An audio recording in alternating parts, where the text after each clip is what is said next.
friends, welcome to another top 5 video. In this top 5 video I'm going to talk about Victober books. As you all know, October is Victober time, and although I'm only reading 2 books this year for Victober, I wanted to talk about my top 5 favorite Victober books, and I plan to read much more in the future, so that maybe I would have another list in the following years, who knows.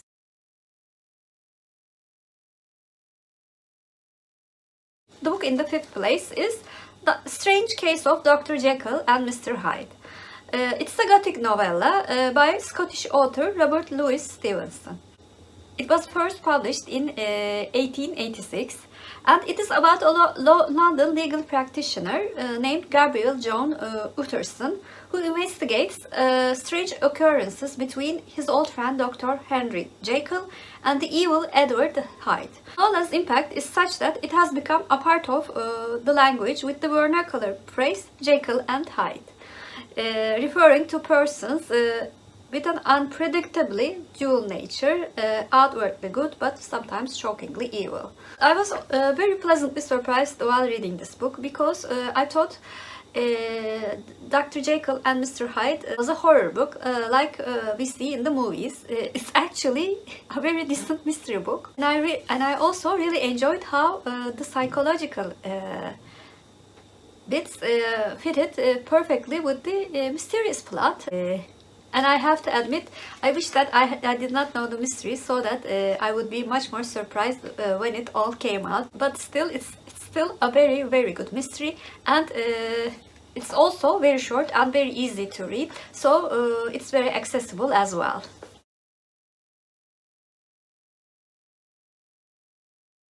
My fourth favorite Victober book is Woman in White by Wilkie Collins. It's Wilkie Collins' 5th published novel. It was written in 1898. This book is considered to be an also mystery novel, one of the first actually, and it is also widely regarded as one of the first and finest in the genre of sensational novels, which was very popular in the Victober time period. The Woman in White famously opens with Walter Cartwright's eerie encounter on a moonlit London road. Engaged as a drawing master to beautiful Laura Fairley, Walter becomes embroiled in sinister intrigues of Sir Percival Glyde and his charming friend Count Fosco. Although this book was a bit long for my taste, I never felt bored while reading it. Aside from all the sensational events happening in the book, I thought some of the characters were really fun to read about, and I especially liked Laurie's sister. I think she's one of the best female characters in Victorian period. And also, Count Fosco is so deliciously evil that I really love to read about his evilness. I also talked about him in one of my videos, in which I talk about top 5 villainous characters. So Woman in White takes the 4th place in my list.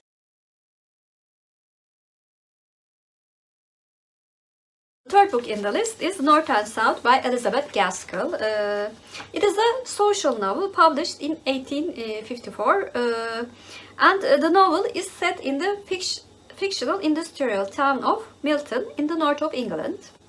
Coming from the south of England, Margaret Hale settles with her parents in Milton, and she witnesses the brutal world wrought by the Industrial Revolution, seeing employers and workers clashing in the first strikes. Sympathetic to the poor, she clashes with John Thornton, who is a self-made cotton mill owner. The novel focuses on their very interesting relationship, as well as having significant social discussions. North and South is often described as Pride and Prejudice with social issues, and I completely agree with this definition. When I first read it, I did not know about this definition at all. But while I was reading it, I was always comparing it to Pride and Prejudice. Pride and Prejudice is a more romantic novel, while this novel has wonderful social discussions, which I really enjoyed reading about. And I think those parts really shined, as well as a really beautiful love story, especially John Thornton's love story. Also, Margaret Hale has a wonderful character development, which I was very impressed while reading it. Even if you're not a romance reader at core, I think you might like this story very much because of the social discussions it brings to the table.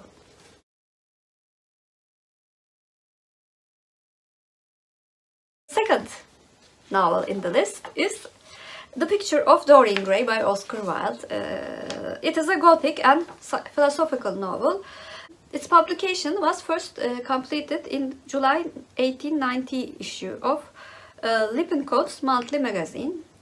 The novel, only written by Wilde, had 6 additional chapters when it was released as a book in 1891. The novel is a tale of a young man who purchases eternal youth at the expense of his soul, and Dorian also encounters a very suspicious and supernatural event, considering the portrait made by the artist who he made a deal with. The novel is significant for pivoting on a Gothic device, which is the theme of the 19th century literature, with strong themes interpreted from Faust.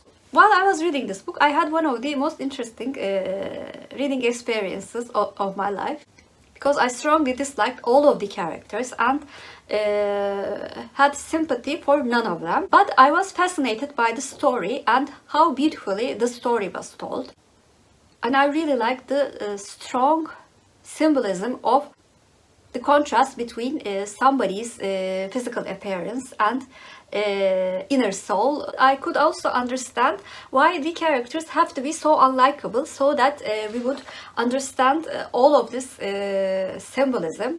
So this book is one of my favorite Victorian novels, also one of my favorite classics. So it takes the second place in my list.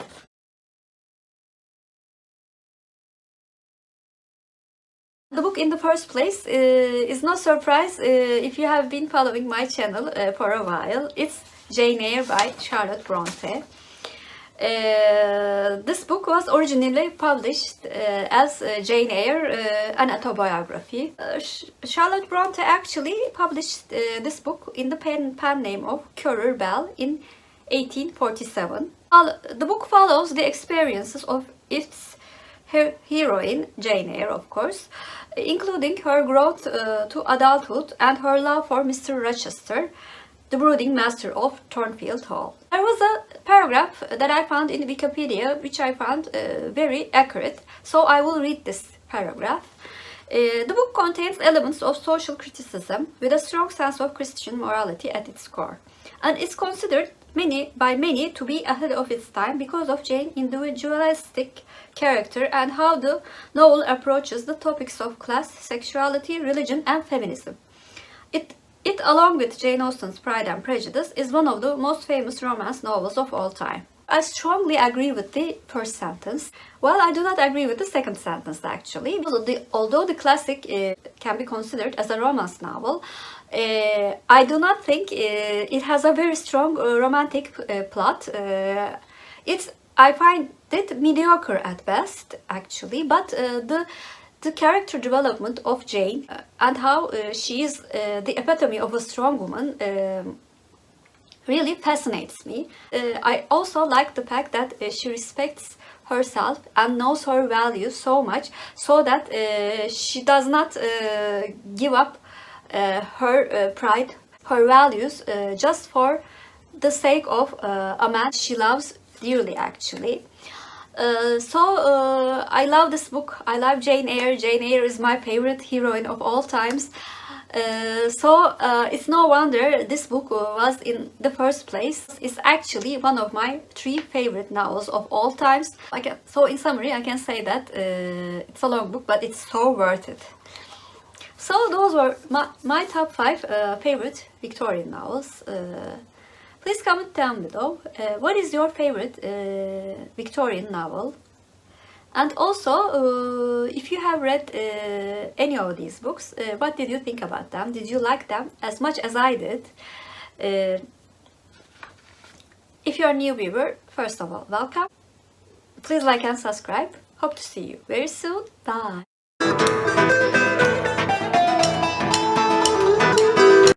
As for Turkish word of the day, since Jane Eyre is a governess, I thought governess should be the word of the day. Governess means mürebbiye in Turkish, and mürebbiye is our Turkish word of the day. Have a good day!